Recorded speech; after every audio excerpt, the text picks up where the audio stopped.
Hello বন্ধুরা, আমি আর রাই আবার বেরিয়ে পড়লাম। কোথায় যাচ্ছি, কি করছি দেখতে হলে এই ব্লগটা দেখতে হবে। চলো যাওয়া যাক। রাস্তায় একটা গাড়ি নেই, ওহ ভালো লাগছে না কিছু। যাই হোক, অবশেষে বাস পেলাম, আর বাসের সাথে সাথে সিটও পেয়ে গেলাম দুজনে জানলার ধারে। এই ঠান্ডা ঠান্ডা ওয়েদার, একটু ঘুম না নিলে হয়। ঘুমটা ভালোই দিলাম, ভালোই লাগলো। তারপর আমরা নামলাম বাস থেকে, শ্যামবাজার পাঁচমাথার মোড়। আর জায়গাটা চিনতেই পারছো, এখানে আসছি আর এই রেস্টুরেন্টে আসবো না সেটা কখনো হয়?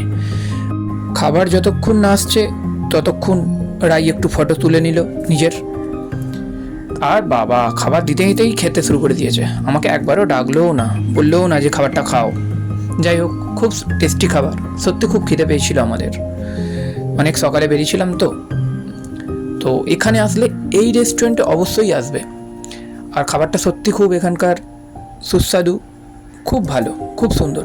আর তার সাথে নিয়েছিলাম একটা কুলপি, ওটাও এতটাই পরিমাণ, এতটা সুন্দর, যেটা না খেলে কেউ বলবে না যেটা আমি কি খেলাম। আর এখানে আসলে তো এটা তো কুলপি খেতেই হবে।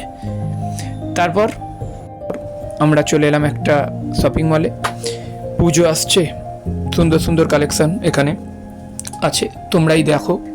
কত সুন্দর সুন্দর shirt, printed shirt, check shirt, সব রকম এখানে নিউ কালেকশন এখানে আছে।